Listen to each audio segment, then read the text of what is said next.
we are going to get started here on the importance of email security. And if you're dialing in from Facebook, you can definitely, if you got any questions throughout the webinar, you can put it in the Facebook chat and we'll be monitoring that as well. All right, so our presenters today are Stephen Wagner, who's the Director of Sales for MailProtector. We've got Will Nobles, founder and CEO of Vector Choice, and Chandler Consineri from MailProtector as well. All right, so we're gonna let this introduce Will. With over 20 years experience in the technology field, serving Fortune 500 and small companies alike, he holds 2 degrees and multiple certifications. Cybersecurity expert Will Nobles. Boy, has he had success in his life. Since I've started my company, I've dedicated myself in helping my clients protect the integrity of their data. The CEO of Vector Choice Technology Solutions. Please welcome Mr. Will Nobles. People don't get the risk that's out there. Don't be careless with your technology. Your employees are your #1 security risk that you have. Someone clicks on a link, spreads across the network, and encrypts the data on that network. When we're sitting down with a client for the first time, one of the things we're looking at is what are they doing today to protect themselves against cyber attacks. Just because you're a small firm or you don't have a lot of money, don't think that someone's not trying to hack you. Everybody is vulnerable. We can go into the dark web, look and see of your employees what passwords are out there. What we do is partner humanity with technology. Ladies and gentlemen, please put your hands together and welcome Mr. Will Nobles. All right, Will, I'm gonna turn it over to you to introduce who Vector Choice is. Hey everyone, thank you so much for joining the webinar today. And I want to give a little bit about Vector Choice and who we are. We are an IT consulting and managed services company based out of Atlanta, Georgia. We have offices in Baton Rouge, Louisiana, New Bern, North Carolina, Washington, D.C., along with Atlanta. And just this month, we've opened our new office in Mobile, Alabama. A few things about us is we have hit the Inc. 5000 2 years in a row, and the MSP 501, which is the top managed services providers in the world, and also a lot of other accolades of best and brightest companies to work for in Atlanta and as well as the nation. A few things about our clients and what they say about us is right here. Let them speak for yourself. If you want to look at any of these and go in more in depth and read these more closely, you can go to our website at vectorchoice.com and actually go down to the bottom. You'll see all the things that our clients and our end users of our clients are saying about us. I want to welcome you today and to the webinar about how to protect yourself with emails, and my partner MailProtector is here. MailProtector is one of my vendors that we use for in and outbound spam filtering, as also as email encryption. So we're, MailProtector and Stephen is going through the day, is going to be talking about how they do that, what they do for you, and how we can actually provide that service to you. So Stephen, I'm going to kick it over to you and let you have at it. Thank you, Will. Everyone at MailProtector is really excited about being on this today and being able to help people understand a little bit more clearly, if you're a business owner working a business, why it's important to have email security and why it's kind of the cornerstone. But before I get started, let's talk a little bit about this video that probably most of you have seen during COVID, and we've probably laughed at it. So I'm just going to play this, give everyone a chance to enjoy some of the creativity here. I've browsed 8 sites for divorce attorneys today. I browsed 8 sites for divorce attorneys today. My login for everything is Pauline@paulinefu.com. I love working with you. Me too. Red heart emoji. Pink heart emoji. Yellow heart emoji. Blue heart emoji. I hate Lee though. Puke emoji. Puke emoji. I am currently reading an article titled 10 Ways to Keep Sweaty Hands from Holding You Back. My home is in 1,000 feet. My heart rate is currently 150, 151, 152, and back down to 150. On March 15th at 9:16 a.m., I purchased prenatal vitamins and 4 pregnancy tests. The number on my credit card is 0237-122-0725-0211. Now that's good for a laugh. And obviously we all think that it's pretty funny and absurd that somebody would be sitting there announcing their credit card or any of that other information. But the fact remains that there's quite a bit of these attacks that businesses also go through every day. And we probably do the one thing that we don't even think about, that's that risk. And that's email. Because we all share information through email. It's very easy. Whoops. I've browsed 8 sites for divorce attorneys. All right. So the biggest thing that you have to think about as a business owner is that there is an entire industry out there trying to get and steal your information because it's profitable to them. And that information could be either your own business information or it could be your clientele's information. So businesses of all sizes are under attack from this. Here's just some of the numbers. 94% of the attacks that happen start with an email. And 70% target small businesses because as a small business, you're typically not as well secured. You're probably less organized. Most don't have a plan in place. You're less protected. But most importantly, as a small business owner, if that's your lifeline, your way of doing business and your livelihood, you're also more willing to pay if there's a ransom for the information that's been stolen from your company. 86% of all the crimes are financially motivated. The dark web is out there to sell your information, your client's information, and use that to make money for criminals. If you suffer a data breach, chances are 6 out of 10 companies don't have the money to reserve to survive what it would take to get back up and running in full speed, and thus they have to go out of business. Here's just a little bit of a thought. We often think maybe as a business we wouldn't be targeted, but then who in our company might get targeted? Sales and marketing teams are the highest attacked group. Chandler and I are in sales and marketing, and I can tell you why. We get information, we share information, people share it with us all the time, we ask for it, it's natural for us. It wouldn't be out of the ordinary for us to get an email asking for more information that we would share, and if we didn't protect it, it could easily be used against our company. Finance and accounting, they're the lifeblood of payment, invoicing, all the important parts of a business that can get exploited. Operations touch everything. This could be the general manager, but think about this. Would it be unlikely for a direct report to not respond to an email that some criminal had faked from the CEO? Customer support, IT, you get the gist here. Here's one tip. If there's nothing else from today that you could take away, your new employees are going to be your most vulnerable. They're the ones that don't even know what to open, what's normal. So they're the ones that probably would be at risk the most. So it's good to keep an eye on them in their first few weeks because there's lots of times where criminals can even access them. Here's the most expensive cyber attacks. I'm gonna let you think about that one at top there. Google and Facebook lost over $100 million over 3 years from fake invoices sent by a Latvian kid faking himself to be a Chinese supplier to both companies. 3 years of fake invoices.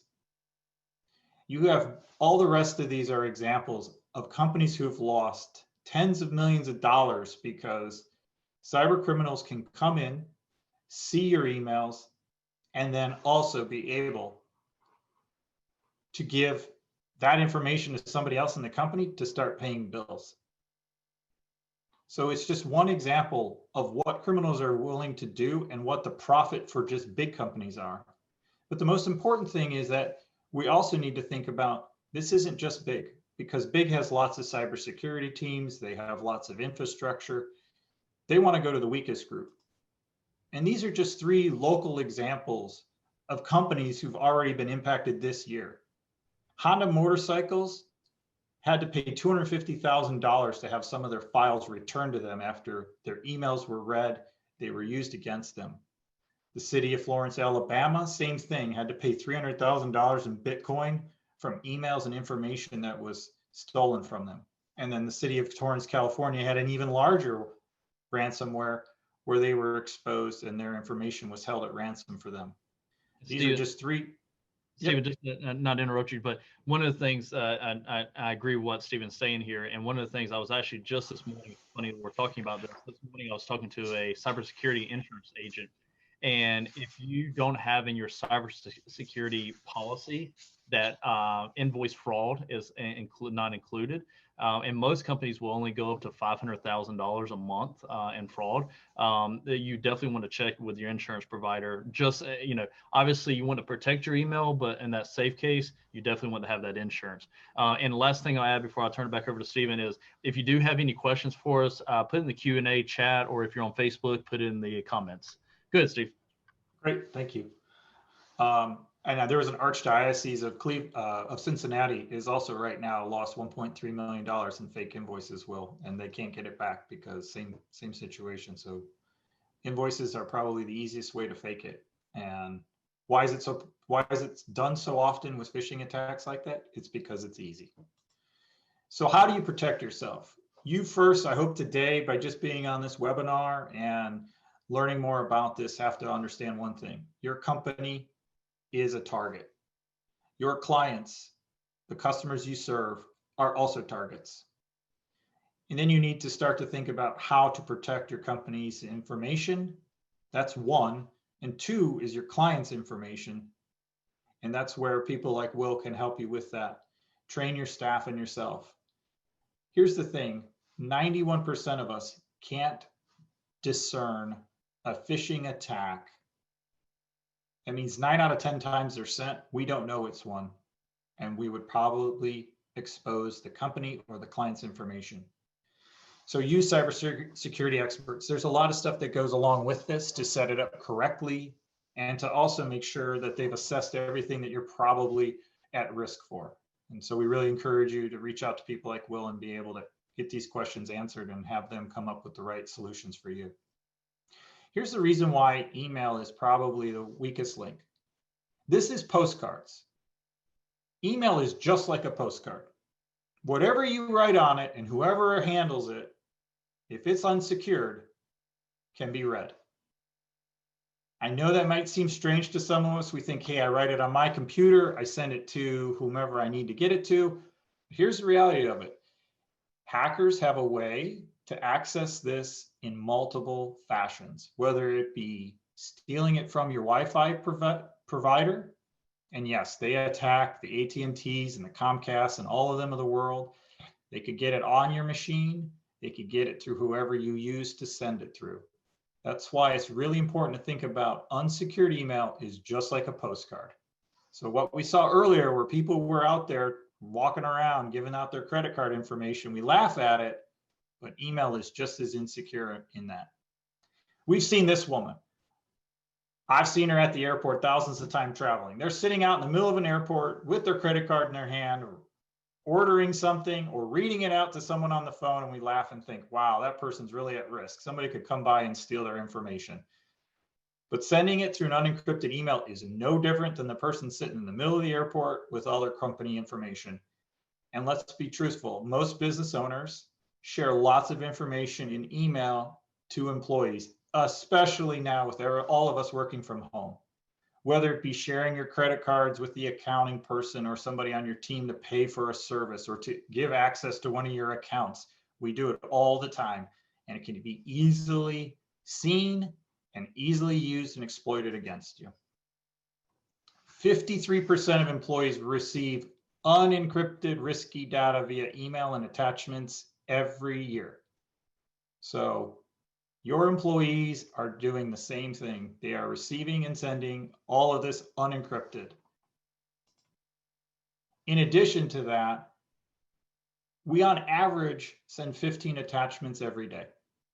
And by the way, if you want to know why this is important, look at what files are used in cyber attacks most often. The same stuff we send to one another all the time.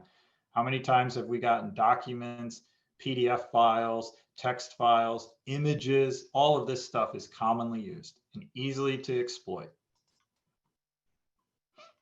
So what does the most attacked organization in the world recommend when you're trying to protect yourself? So the NSA, the National Security Agency, and the US Cyber Command want you, and use this internally, to consider AES 256. Now, I'm not going to go into what all that technical jargon means, but here's what you really need to think about. It's encrypting an email with whatever is in it, whether it be files or your private company information, using a mathematical formula to deconstruct it and only allow the recipient to ever see it. That's very important, because here's the fact about why that's important. It would take a hacker with supercomputers, hundreds of them, decades to decode that math problem. And that's one of the reasons why when you think about cybersecurity, it's not just protecting spam, it's actually protecting the information you send to your employees, to your clientele, to your vendors, to anybody that you want to make sure can't have your information stolen and deciphered. And by the way, 46 out of 50 states in the United States require you as a business owner to, anytime you have a data breach, let people know about it, and you will probably have possible fines at a federal level, state level, and in some cities, even at a local level, for not securing customer information and allowing it to be exposed. And here's a fun fact. It goes all the way down to you have to notify someone in 2 states if a maiden name was released, because it's a commonly used information. How many of us on here use the same passwords? And this goes beyond just social security numbers, credit cards. New York State will fine you $250,000 if the username or password is sent and it could be intercepted and isn't protected. I'm going to turn this over to Chandler, because here's one of the greatest ways that you could probably protect your business in the most easy and simple way to get started. Thanks, Stephen. Just first, I'm really excited that we're all on this webinar to talk about email encryption and why it's so important. One stat that Stephen brought up in the beginning that really sticks out to me is 94% of data breaches begin with email.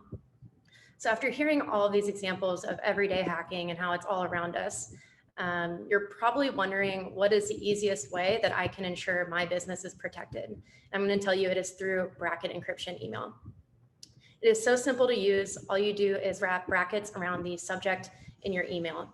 Just open an email, as you can see in the video on the right, put brackets around it and send, and your email is now encrypted. We do use that AES 256 encryption. So as Stephen mentioned, it scrambles everything up. So a hacker might get a portion of your email, but they're never going to get the entire email. Thus, you're secure and safe from those hackers. The cool thing about Bracket is it's so simple. There's nothing to download. There's nothing to install. It's a way for a non-licensed user to send a licensed user Bracket secure messages. Additionally, since there's nothing to download or to install, there's no password that's needed. So if I receive a Bracket encrypted email, all I have to do is click open and go onto that email. Additionally, we have a new feature that we just released within the last few months called Bracket Share. This is our version of secure file transfer page. As you can see on the screen on the right, it curates a customizable link that you're able to keep and add into your email signature. As you reach out to any of your clients and ask for information to send over, they're able just to click on this link and upload their files, click send, and then you receive everything in your Bracket inbox, which will show you what it looks like at the end of this. You can share from any device, whether you're on an iPad, on your iPhone, take a picture, of your driver's license, send it over, and it's secured. Additionally, you can send a lot of information. You can send up to 1 gigabyte per file, and you can actually send a total of 25 files, which is a ton of data. And a few examples where you can see Bracket Share being useful, if we can go to the next slide, thank you, are with our financial clients or law firm clients. So I recently met with my financial advisor, just to give you a story here. And I'm going over my recent statements from the past year, just kind of want to get everything figured out. And they asked me to send over, all of my statements, just in a normal email. And I was like, I don't know if I want to do that. So what I did is I actually used Bracket, and I sent my files securely through Bracket so that they have it. I know no one's taking my information off of the internet. As mentioned, you have that link that you can just put into your email signature, and your client can easily click on it. I wish my financial advisor had that. It would have made everything so much simpler for me. All I'd have to do is click on the link, upload my statements, and send it over, and I know that everything is safe and sound and no one is taking it over. Another use case would be a mortgage or realtor. If you've ever bought a new home or leased an apartment, you know how much information those businesses need from you just to get anything going. Similar to financial or law firms, financial statements, driver's licenses, just so much information that you really need to send. And you really want to make sure that that is secure because we're doing so much over the internet and over our emails now. So as a mortgage or realtor, same thing, sender is verified. All the attachments are scanned for malicious data, and you know that it's safe and secure with your mortgage or realtor. So I know that Will wanted to kind of show us what a bracket email looked like and the bracket inbox looked like. So Will, do you have that? Yeah. Logan, okay. I'm going to take control now. All right, guys. So a few examples of, and this just happened this week, and I want to share this email with you guys. So someone took my name. I'm in a group here in Atlanta called PRG. It's a networking group. And they went to the PRG website. They took my name off the website, and then they spammed everybody else in the group because all their email addresses that are in the group are on that. So the email came from, as you see here, and I'm going to use the drawing tool. You see the email came from Will Nobles, but if they did not click on it, that's not my email address. My email address is wnobles@vectorchoice.com. It's not that. It's sent to Robbie, which is the president of the group, and this is what the email said.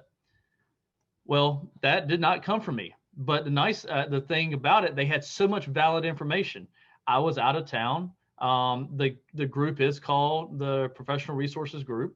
And but that's not my signature. So if people are used to seeing my signature line, they're going to notice, hey, that doesn't look like it's coming from Will. So, and you see his response back, and what he was smart about this. He responded back not to that email address, but responded back to the email address that he knew that was mine. And pretty much he's saying, is this BS? But if it's not, let me know the details. The best thing to do is make sure if you get an email that just doesn't seem right, hover over the from and make sure that email address is correct. Now be very careful because sometimes the hackers will misspell it by one letter or from a .com to a .net. So be careful with that, but just make sure when you're replying back, if anything, pick up the phone and call if you're not 100% sure, but don't transfer a bunch of money or give a bunch of gift cards to someone that you don't know or don't trust, because you're not going to get that back. Now, one of the things here, the bracket, so I have, and I'm going to stop my drawing. And as you see, this is my real email signature. And if I wanted to send a secure email, I could just do bracket, a test bracket, or whatever I want the subject line to be. And let's say I want to send it to Logan. At that point, if I add an attachment or anything in the body of the email, that's going to encrypt that email to that person. So you don't have to do anything else. There's no software that you have to install in Outlook or anything like that. And I'm going to go show as well as simple as this. This is the new bracket portal that Chandler was talking about.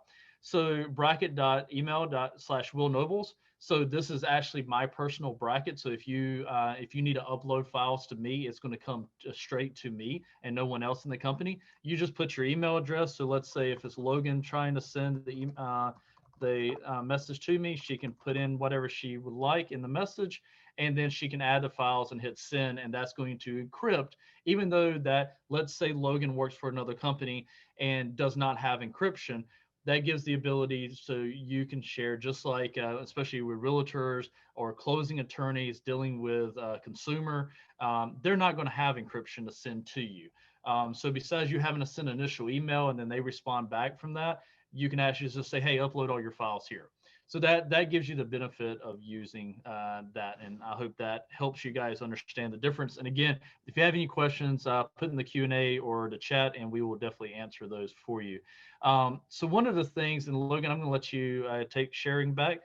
one of the things I want to extend to you guys for being on the call today, if you are interested in Bracket, we're giving Bracket away for free until 2021. We will activate that for you. Just contact us. You can email me at wnobles@vectorchoice.com, and we're going to give you Bracket for free until 2021. So Logan, is there any questions in the Q&A or anything? And guys and everyone, there's my email address if you would like, and our 1-800 number to contact my sales staff as well. No, the only question we had, you guys just answered. So if there are any more questions, you can add them in the Q&A in the chat or on Facebook if that's where you're watching. And a few things to add. If you're on 365, and let's say you're not a customer of Vector Choice, but you're on 365, we can still offer you Bracket with that. But if you're on any other type of exchange, if you've got an in-house exchange server or a proprietary exchange email environment, you would have to have the in and outbound spam filtering through MailProtector to get Bracket. So just to clarify that and clear that up. And the in and outbound, and I'll talk a little bit about that. We're just, just a concern of you getting spam coming into your office. It's just important you don't want to spam people going out. And that's why the outbound spam filtering. So it's going to scan your outbound emails to make sure that you're not spamming people or someone spoofed your email and so forth. So that is going to help protect you as well. And Stephen, Chandler, you want to add anything about the outbound spam and some of the functionalities that they can do with the outbound spam? Sure. So it's very flexible for you to create any set of rules that you would like for your business, or to work with Will and get those answered for you. But think about it this way: if there's files that you never want to have outside your office walls sent, for example, a customer list on an Excel file, you can do that with outbound filtering. You can also think of it this way: a lot of times, and we've seen this all, where maybe somebody fakes the CEO or another coworker who asks stuff. You use the outbound filtering to block any internal employees from sending out all of these bogus emails out to the rest of the company. So it can protect what you're sending to anyone outside your walls. It can also protect inside your walls. And so it's very flexible to do that for you. And we had one question about how much does Bracket cost. If you guys can reach out to me directly, if not, I'll definitely reach out to you. So I've got one that I'll reach out to today and give you the price breakdown on Bracket. I can share a story, Will. I worked at a company in which we got under attack like this, and I had a coworker who sat 2 desks from me, and we were right outside the CEO's office. And it was the typical go to the store and get me some Google Play gift cards. I need them for an event. And this person sat 20 feet away from the CEO's office, didn't go and do it. And by the time I recognized that he was sending these gift cards, I asked him what he was doing. He had already spent $400 sending gift cards to somebody in who knows where in the world without even ever asking the CEO if he really needed to do it. So it happens. It happens more than people think. And this was at a former company, but yep, it's surprising how fast. It happens very often. I'll tell another story. I guess it's been about 2 years ago. About this time, it was the day before Thanksgiving. One of my clients received an email saying, "Can you please transfer $80,000 to this vendor?" The CFO said, "Okay," and it was coming from the CEO. And this is before they had MailProtector in place. And they said, so CFOs just followed instructions. He prepared all the wire information, transferred the money to the account to do the wire.